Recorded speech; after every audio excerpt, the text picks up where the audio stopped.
اور میں نبی پاک کی نوکری کروں گا. حضور کی خدمت کرتے, ہر وقت خدمت میں رہتے. اور حضور جب آتے نا, صحابہ صفہ میں یہ شامل تھے جو لوگ دین سیکھتے, حضور جب آتے تو سب سے پہلے آ کے حضرت ابو ذر غفاری کا پوچھتے, بلائیں. اور جب بات کرتے حضور تو بار بار ان کو مخاطب کر کے بات کرتے. حضرت ابو ذر غفاری رضی اللہ تعالیٰ عنہ کا نبی پاک سے اتنا پیار کہ ہماری بھی مشکل حل کر دی. ابو داؤد شریف میں موجود ہے, ایک دن کہنے لگا یا رسول اللہ صلی اللہ علیہ وسلم, اگر کوئی بندہ کسی سے پیار بڑا ہی کرے پر اس جیسے عمل نہ کر سکے, کوشش کرے کرنا. لوگ ہمیں کہتے ہیں نا جی پیار بڑا, عمل بھی تو کرو نا, بھی کرنا چاہیے, پر انسان ہے نا, غلطی بھی تو ہو ہی جاتی ہے. اب ہم عمل نہیں کر سکتے تو تم ہمیں پیار بھی نہیں کرنے دو گے, مہربانی کرو پیار تو کرنے دو نا. حضرت ابو ذر غفاری نے کہا, ابو داؤد شریف میں موجود ہے, یا رسول اللہ صلی اللہ تعالی علیہ وآلہ وسلم, حضور پیار بڑا کرے پر ان جیسے عمل نہ کرے تو حکم کیا ہے؟ تو حضور نے فرمایا پیار سچا کرے, اللہ قیامت کے دن جس سے محبت کرے گا نا اس کے ساتھ ہی دونوں کو اکٹھا فرما دے گا. تو حضرت ابو ذر نے فوراً کہا, حضور پھر مجھے آپ سے بھی بڑا پیار ہے, رب سے بھی بڑا پیار ہے. فرمایا فکر نہ کرنا, جنت میں اکٹھے ہی جائیں گے. اتنی محبت رسول پاک کی ذات کے ساتھ. حضور کی نوکری کرنا. ایک دن خدمت کرتے کرتے سو گئے. حضور مسجد میں آئے پتہ کرنے کہ ابو ذر آرام کر رہا ہے. یہ بھی مزہ ہوتا ہے, خیال رکھنا اپنے درویشوں کا, کیا کھایا کیا پیا کہاں سوئے. حضور رات کو آئے, یہ سوئے ہوئے تھے. فرماتے ہیں حضور نے میرا انگوٹھا ہلایا, میں اٹھ کے بیٹھ گیا, حضور بھی میرے پاس بیٹھ گئے. اور میں ابو ذر بڑا پیار کرتے ہو, سونے آپ کو پتہ ہی ہے. کہا یار تو بڑی نوکری کرتا ہے, ایک دن وہ بھی آئے گا جس دن تجھے میری مسجد اور میرے شہر سے جانا پڑے گا, پھر کیا کرو گے؟ تو عرض کی حضور کسی کی طاقت ہے مجھے آپ کے شہر سے نکالے؟ میں تلوار نکال لوں گا. تو نبی پاک نے فرمایا تلوار نہ نکالنا, جہاں تمہیں بھیجا جائے چپ کر کے چلے جانا. حضور کب تک؟ فرمایا جب تک اللہ تیری اور میری ملاقات نہیں کرا دیتا, یعنی وصال تک. یہ واحد شخص ہیں کہ حضور کے وصال ظاہری کا وقت آ گیا تو فرمایا کوئی میرے ابو ذر کو بلاؤ.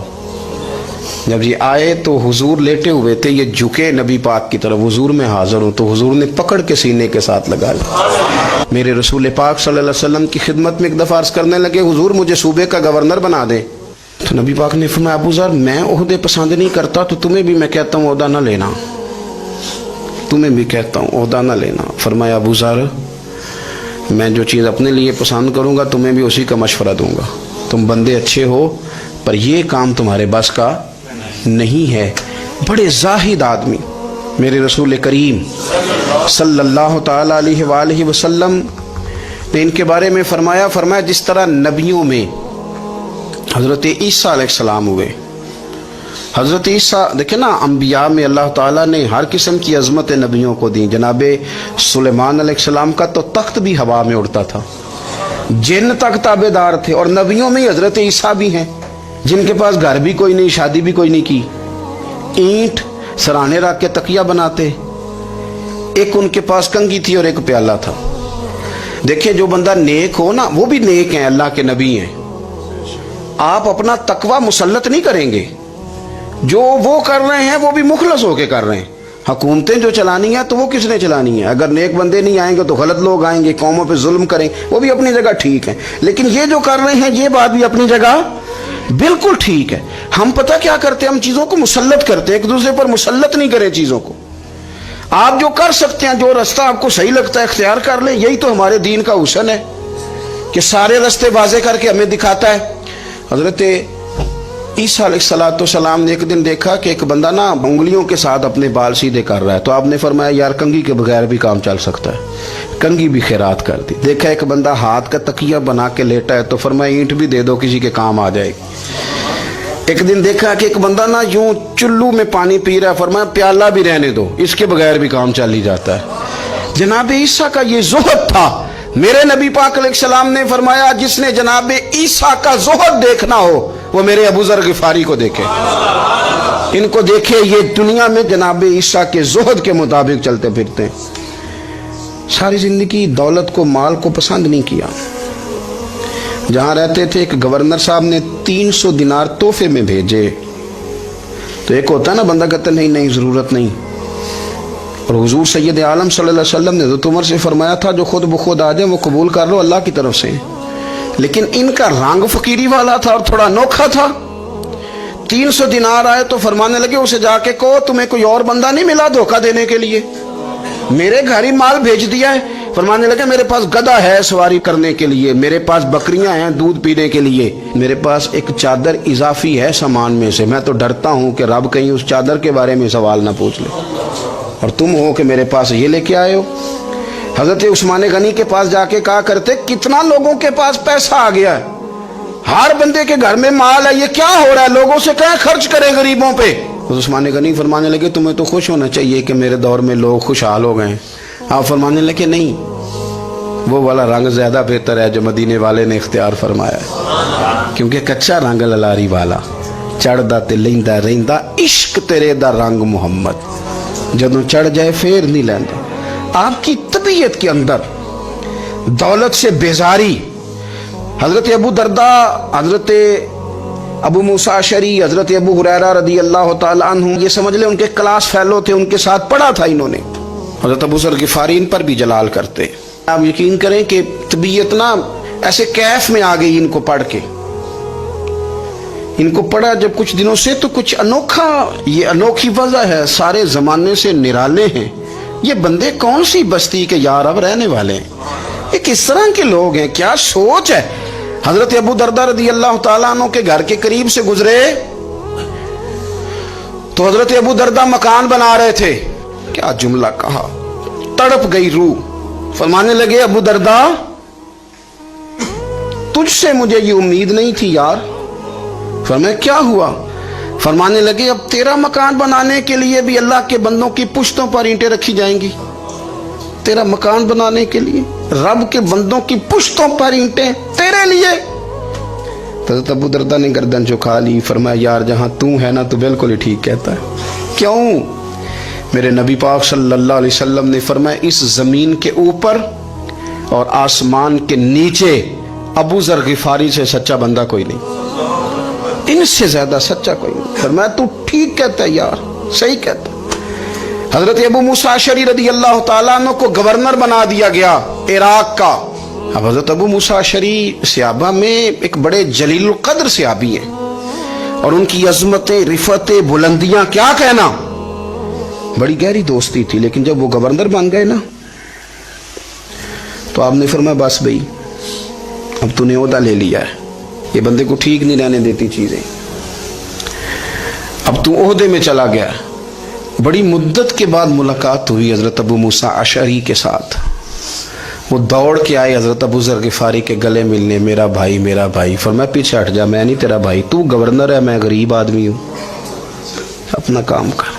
پھر دوڑ کے آئے. فرمایا ابو ذر تو میرا بھائی ہے یار, اکٹھے پڑھتے تھے حضور. فرمایا نہیں جا, تو نہیں میرا. پھر آئے. جانتے تھے نا یہ سچا بندہ ہے, یہ سچا بندہ ہے, یہ تقریروں والا نہیں, صرف وعظوں والا نہیں, اس کے اندر بھی بڑی سچائیاں ہیں. قریب آئے, آ کے کہا یار تو میرا بھائی ہے, میرے سینے لاگ. فرمانے لگے تو تیسری بار آیا ہے, مومن ہے, میں منہ نہیں موڑ سکتا, پر پہلے مجھے بتا گورنر بننے کے بعد تو نے مکان کتنے بنائے, باغ کتنے لگائے, چکیاں کتنی لگائیں, کتنے تو نے چیزیں بنائی ہیں, پہلے بتا. تو ابو موسیٰ اشعری نے ان کا ہاتھ پکڑا, رونے لگے. کہنے لگے جس محبوب سے تو نے تربیت لی ہے میں بھی انہی کا نوکر ہوں, جن کپڑوں میں میں عراق گیا تھا میرے آج بھی وہی ہیں یار. کیا بات کرتا ہے تو, میرے وہی ہیں. مجھے بتا اگر یہ عہدے خدمت کے ہم نہیں لیں گے تو پھر کیا ظالموں کو دیں گے, غیروں کو دیں گے؟ نہ کر, کچھ نہیں بنایا. حضرت سیدنا ابو موسیٰ اشعری رضی اللہ تعالیٰ عنہ روئے, اور جب کہا نا کوئی شے نہیں میرے پاس, تو فرمایا اچھا چل آ جا, پھر سینے لگ جا, تو واقعی میرا بھائی ہے.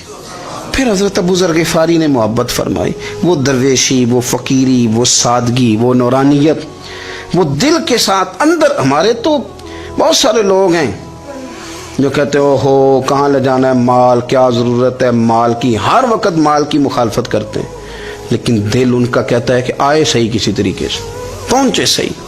حضور نے فرمایا بعض لوگوں کی زبانیں شہد سے زیادہ میٹھی, دل بھیڑیے سے زیادہ خطرناک. اوپر سے کہہ کچھ رہے ہیں، اندر حالات کچھ اور ہیں. لیکن حضرت ابو ذر غفاری رضی اللہ تعالیٰ عنہ دوری دولت سے، آپ فرماتے کیوں ہے لوگوں کے پاس مال؟ کس لیے اتنا مال جمع کیا ہے؟ کیا ساری غریبی ختم ہو گئی ہے؟ غربت مٹ گئی ہے ساری؟ کیوں لوگ مال بناتے ہیں؟ ایک اور آپ کی کلاس فیلو تھے جو بصرے کے گورنر بنے، عبداللہ بن عامر رضی اللہ تعالیٰ. ایک صاحب سے ملاقات ہوئی، جناب نافع تائی ان کا نام تھا. تو بزرگ غفاری سے وہ بڑے شوق سے ملنے آئے، حضور کے صحابی سمجھ کر کے. فرمایا کہاں کے رہنے والے ہو؟ کہا میں تو بصرے کا رہنے والا ہوں. فرمایا وہاں میرے ایک کلاس فیلو ہیں عبداللہ بن عامر. کہا وہ تو آج کل گورنر ہیں. فرمایا میرا ایک پیغام دے دو گے اس کو جا کے؟ کہا حضور دے دوں گا. فرمایا اس سے جا کے کہنا تو گورنر بن کے بھی زندہ ہی ہے، اور میں پانی کا پیالہ پیتا ہوں، کھجور کھاتا ہوں اور رب کی عبادت کرتا ہوں. میں بھی تو زندہ ہی ہوں نا، تو بھی زندہ ہی ہے، اس سے آگے کچھ نہیں ہے. اور میں کھجور کھاتا ہوں، پانی کا پیالہ پیتا ہوں، میں بھی تو زندہ ہوں نا. اللہ اکبر. نافع تائی کہتے ہیں اس پیغام کی سمجھ نہیں آئی، لیکن میں لے کے گیا. عبداللہ بن عامر سے میری ملاقات ہوئی تو میں نے کہا جی ایک پیغام دینا ہے. تو انہوں نے کچھ توجہ نہیں کی. جب میں نے بتایا نا کہ حضرت ابو ذر غفاری کا پیغام ہے تو ان دونوں آنکھیں کھول دی. کہنے لگے جلدی بتاؤ انہوں نے کیا کہا ہے. فقر اور درویشی کے رستے پہ چلنے والوں کے امام سیدنا ابو ذر غفاری نے کیا کہا ہے؟ تو کہتے ہیں مجھے پاس بٹھا لیا، شفقت فرمائی. کہنے لگے اب بتاؤ انہوں نے کیا کہا ہے. تو عرض کرنے لگے انہوں نے کہا ہے کہ تو گورنر ہے، تو بھی زندہ ہے، اور میں کھجور کھاتا ہوں، پانی پیتا ہوں، رب کو یاد کرتا ہوں، میں بھی تو زندہ ہی ہوں نا. کہنے لگے ایک دفعہ پھر کہا انہوں نے کہا تھا کہ میں کھجور کھاتا ہوں، پانی پیتا ہوں، عبادت کرتا ہوں، میں بھی تو زندہ. کہا ایک دفعہ پھر کہتے ہیں تیسری دفعہ کہا تو وہ اتنا روئے کہ انہوں نے چادر میں منہ چھپا لیا. کہنے لگے یار وہ ٹھیک ہی کہتا ہے، وہ صحیح کہتا ہے. اتنا مال، اتنے عہدے، اتنی چیزیں، اتنا کچھ جمع کر کے رکھا ہے، ان کا حساب دینا، ان چیزوں کی اللہ کے حضور کیا عذر پیش کریں گے، کس طرح رب کی بارگاہ میں بتائیں گے کیا وجہ تھی، کن چکروں میں ہم نے زندگی گزار دی. سیدنا ابو ذر غفاری رضی اللہ تعالیٰ عنہ نے اپنی حیات مبارکہ ساری کی ساری فرماتے تھے کہ ہم نہیں عمل کریں گے تو کون کرے گا. وہ خاص سادگی، وہ خاص. اور پتہ میرے نبی پاک نے کیا فرمایا؟ فرمایا مجھے میرے رب نے حکم دیا ہے کہ میں 4 لوگوں سے پیار کروں. اللہ اکبر. کاش کبھی آپ اس حدیث کے جملوں کو سمجھیں. او یار اللہ نے حکم دیا ہے محبوب پیار کرے. حضور کس سے؟ تو پہلے 3 مرتبہ نبی پاک نے ایک ہی شخص کا نام لیا. فرمایا علی سے، علی سے، علی سے. پھر فرمایا ابو ذر غفاری سے، پھر فرمایا جناب مقداد سے، پھر فرمایا سلمان فارسی سے. رب نے مجھے کہا ان سے پیار کرو. حضرت ابو ذر غفاری تو بھوک کے موقع پر نا اونٹ پہ بیٹھے تھے، پیچھے رہ گئے. اونٹ پر بیٹھے تھے تو پیچھے رہ گئے. اونٹ سست تھا، تھک گیا، چل نہیں رہا تھا. حضرت ابو ذر غفاری رضی اللہ تعالیٰ عنہ پہلے تو اسے لے گئے یہ گاؤں میں کہ اونٹ بیمار ہو گیا، اس کا علاج کرایا. لیکن جب وہ ٹھیک نہ ہو سکا نا تو اونٹ وہیں چھوڑ دیا. حضور صلی اللہ علیہ وسلم کے پیچھے ضرور پہنچنا ہے میدان تبوک میں. تو جو سامان تھا وہ سارا پشت پہ رکھا اور اکیلے ہی چل دیے، تنے تنہا اور پیدل. سامنے سے گرد اڑتی ہوئی نظر آئی تو لوگوں نے کہا حضور پتہ نہیں کون آیا ہے. فرمایا تمہیں نہیں پتا، مجھے تو پتا ہے نا، ابو ذر غفاری آیا ہے، ابو ذر غفاری آئے. پھر حضور نے فرمایا یمشی واحدہ و یموت واحدہ و یبعث واحدہ. فرمایا یہ تنہا چلتے ہیں، یہ تنہا ہی دنیا سے جائیں گے، تنہا ہی اٹھائے جائیں گے. تنہا چلتے ہیں، تنہا ہی دنیا سے جائیں گے، انتقال تنہا ہی اٹھائے جائیں گے. یہ بہت زیادہ سختی کرنے لگے صحابہ پہ، بہت زیادہ. تو حضرت عثمان غنی رضی اللہ تعالیٰ عنہ نے فرمایا کہ آپ اپنے مزاج کے لحاظ سے تو درست ہیں، پر جو چیز آپ طاری کرنا چاہتے ہیں جب شریعت گنجائش دیتی ہے تو آپ کیوں اتنی سختی فرماتے ہیں؟ تو فرمانے لگے ٹھیک ہے پھر مجھے ربضہ جانے کی اجازت دے دو. ربضہ ایک بستی تھی, جنگل تھا, وہاں کوئی آتا جاتا نہیں تھا. اسی کسے دے کچھ نہیں جے لگتے تے نہ کوئی ساڈا دردی. حضور نے کہا تھا نا یمشی واحدہ, اکیلا چلے گا, رب سا چلے گیا. حضرت سیدنا عثمان غنی نے کہا یہ کچھ بکریاں لے جاؤ, دودھ پی لیا کرنا. فرمایا عثمان مجھے مال کی تو ضرورت پہلے دن سے ہی کوئی نہیں, مجھے تو رب رسول کی ضرورت ہے, ان کی کرم نوازیاں میرے ساتھ رہتی. تشریف لے گئے, وہاں تنہا کھجور کے خشک ٹکڑے کھاتے, عبادت کرتے, اللہ کو یاد کرتے. بڑے بڑے لوگوں نے آ کے کہا کہ ابو ذر آپ کی بڑی شان ہے, ہمارے ساتھ چلیں. فرمایا چھوڑو, کہاں منشور ہم اور کہاں ہنگامے محبت کے, ایک حجرے میں رہتے ہیں خدا کو یاد کرتے ہیں. ضرورت کوئی نہیں, جہاں ہوں نا وہاں میں ٹھیک ہوں, حاجت نہیں. وصال کا وقت آ گیا, دنیا سے جانے کا ٹائم آ گیا. اکیلے ہیں, بیوی ہے اور بیٹی ہے, جنگل کا علاقہ ہے, حج ہو گیا, رستے بند ہو گئے, بیمار ہو گئے. اپنی اہلیہ کو بلا کے کہنے لگے اب میں بچوں گا نہیں, اب جانے کا وقت آ گیا ہے. میں نے فقیری جو حضور کی دیکھی تھی اس میں نے وقت گزارا ہے, اور دیکھ میں جا بھی فقیری میرا ہوں. لے سجدہ سا توڑ دی پائی, جان بھی دیتی تیرا تیرے. اب جانے کا وقت ہے تو اس طرح کرنا, اگر تیرے پاس کوئی کپڑا ہوا تو مجھے کفن دے دینا, نہ ہوا تو اللہ کے سپرد کر دینا. کہا ہم 2 عورتیں ہیں, جنازہ غسل کفن. فرمایا رب جماعت بھیجے گا میرے لیے, لوگ آئیں گے, میرے نبی پاک نے مجھ سے وعدہ کیا تھا آئیں گے نا لوگ.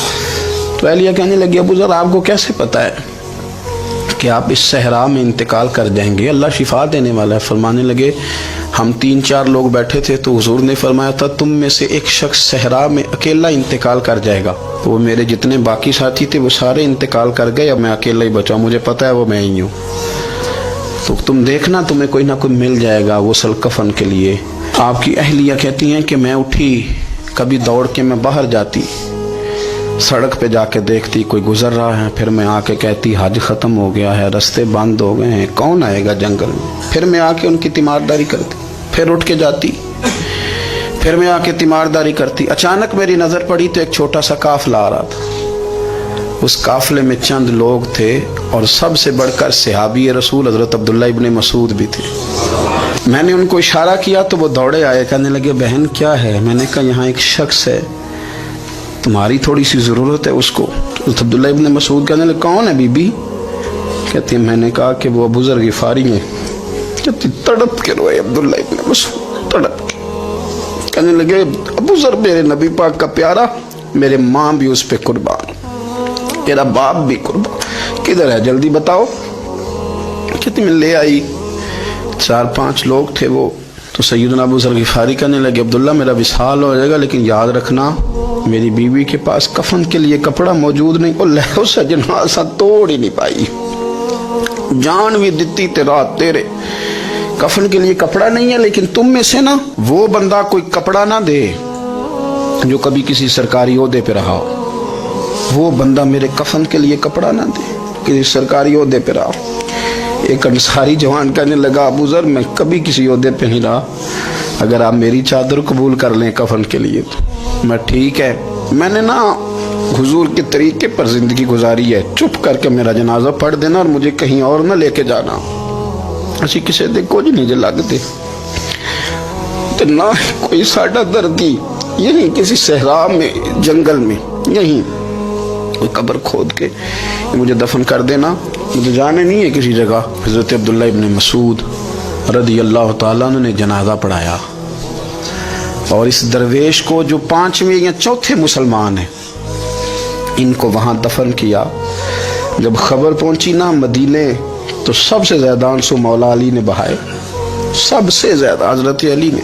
لوگوں نے کہا اتنا کیوں روتے ہو. فرمایا 2 ہی تو بندے تھے جو اللہ کے راستے میں کسی کی پرواہ نہیں کرتے تھے, اب ایک ہی رہ گیا ہے. کہ حضور کیا مطلب. فرمایا 2 ہی تھے, ایک ابو ذر اور ایک علی, اب اکیلا علی تو رہ گیا, وہ چھوڑ کے چلے گئے. حضرت سیدنا ابو ذر غفاری رضی اللہ تعالیٰ عنہ اس عظیم شخص کا نام ہے. سردار قبیلے سے تعلق تھا, بڑے بہادر تھے, پر حضور کو فقیری میں دیکھا تو پھر زندگی اسی فقیری میں گزارتی. اسی فقیری میں اسی طریقے میں وفا کر کے نا اسی رنگ میں گزار دی، انہی نقشوں پہ رہے۔ اگرچہ جائز تھا، بڑے بڑے لوگ تھے، حضرت عبد الرحمن ابن عوف بڑا مال تھا، حضور نے ان کو جنتی کہا، ان کے پیچھے نماز پڑھی، سب ٹھیک تھا، پر فرماتے تھے یار میں انکار نہیں کرتا، پر میرے نبی نے فقیری کی، حضور نے ایک وقت کھایا ایک وقت بھوک کاٹی، تم کس طرح بھر بھر کے پیٹ کھاتے ہو، تم کس طرح اتنی آسانیاں دیکھتے ہو۔ حضرت ابو ذر غفاری فرماتے تھے مجھے میرے نبی پاک نے 6 باتوں کی وصیت کی تھی، اپنے بچوں کو بھی بتاتے تھے، دوستوں کو بھی، 6 باتوں کی حضور نے وصیت کی تھی۔ سب سے پہلے حضور نے فرمایا تھا ابو ذر مسکینوں سے محبت کرتے رہنا۔ دوسرا نبی پاک صلی اللہ علیہ وسلم نے فرمایا تھا جب بھی دیکھنا نیچے والوں کو دیکھنا، اوپر والوں کو نہ دیکھنا، مالداروں جاگیرداروں پہ توجہ نہ کرنا، ذہن خراب ہوگا، نیچے دیکھنا، غریبوں کی طرف توجہ رکھنا۔ تیسرے نمبر پر نبی پاک صلی اللہ علیہ وسلم نے فرمایا تھا ہر حال میں حق بات کہنا اگرچہ وہ کڑوی ہو۔ چوتھے نمبر پہ میرے محبوب نے فرمایا تھا اللہ کے معاملے میں کسی کی پرواہ نہ کرنا، کوئی کیا کہتا ہے کہتا رہے، تم رب کے رستے پہ چلتے رہنا، ملامت کی پرواہ نہ کرنا۔ اور 5ویں نمبر پر میرے نبی پاک نے مجھ سے کہا تھا اگر رشتہ دار تجھ سے تعلق توڑیں بھی نہ تو تو جوڑ کے رکھنا، صلہ رحمی نہ چھوڑنا۔ نبی کریم 6 نمبر علیہ السلام نے فرمایا، بخاری مسلم میں فرمایا 7 ہلاک کرنے والی چیزوں سے بچنا، اگر ان میں تم چلے گئے تو ہلاک ہو جاؤ گے۔ 7 چیزیں ہیں جو تمہیں ہلاک کر دیں۔ یا رسول اللہ صلی اللہ علیہ وسلم وہ کون کون سی؟ تو حضور نے فرمایا اللہ کے ساتھ شریک نہ کرنا، ہلاک ہو جاؤ گے۔ دوسرا نبی پاک صلی اللہ علیہ وسلم نے فرمایا جادو نہ کرنا، ہلاک ہو جاؤ گے، ہلاک۔ اور یار جسے حضور فرما رہے ہیں ہلاک ہو جائے وہ بچے گا۔ نبی پاک صلی اللہ علیہ وسلم نے تیسرے نمبر پر فرمایا جس شخص کے قتل کرنے کو اللہ نے حرام قرار دیا ہے اسے قتل نہ کرنا، ہلاک ہو جاؤ گے۔ چوتھے نمبر پر رسول پاک علیہ السلام نے فرمایا سود نہ کبھی بھی کھانا، ہلاک ہو جاؤ گے، ہلاک۔ بڑی بڑی دلیلیں دی بینک والوں نے، بڑا سمجھایا تو حاجی صاحب مان گئے، محترم مان گئے، کہنے لگے نہیں جی نہیں وہ کاروبار میں لگاتے ہیں، بڑے بھولے والے ہیں ہم، پتہ سارا ہے۔ اور دیکھو سب کاموں کے باوجود مستقل بینکوں میں پیسے اس اکاؤنٹ میں رکھے ہوئے ہیں جہاں سے مستقل سود آتا ہے۔ حضور نے فرمایا نہ کرنا یہ کام۔ تو کہتے میں سود پہ پیسے لے کے کاروبار چمکاؤں گا، تیرے نبی پاک نے تو فرمایا تو ہلاک ہو جائے گا۔ تو کہتا میں میل لگاؤں گا، حضور نے تو فرمایا ہلاکت ہے۔ تو کہتا میں بڑا کچھ کر جاؤں گا تو ہلاکت ہے۔ اچھی طرح سمجھ لیں اصل مال بھی ضائع ہو جاتا ہے اس بندے کا جو سود کا مال ملا لیتا ہے، اصل برکت بھی اڑ جاتی۔ اور میرے نبی پاک صلی اللہ علیہ وسلم نے 5ویں نمبر پہ فرمایا یتیم کا مال نہ کھانا، ہلاک ہو جاؤ گے۔ اور پھر 6 نمبر پر نبی پاک علیہ السلام نے فرمایا کفر سے جہاد ہو رہا ہو تو کبھی پیٹ پھیر کے بھاگنا نہ، ہلاک ہو جاؤ گے۔ اور 7ویں نمبر پر اللہ کے رسول نے فرمایا بے قصور اور بے گناہ عورت پر تہمت نہ لگانا، بلا وجہ بہو کے کھاتے نہ کچھ ڈال دیں۔ یہ 7 وہ چیزیں ہیں جو ہلاک کر دیں۔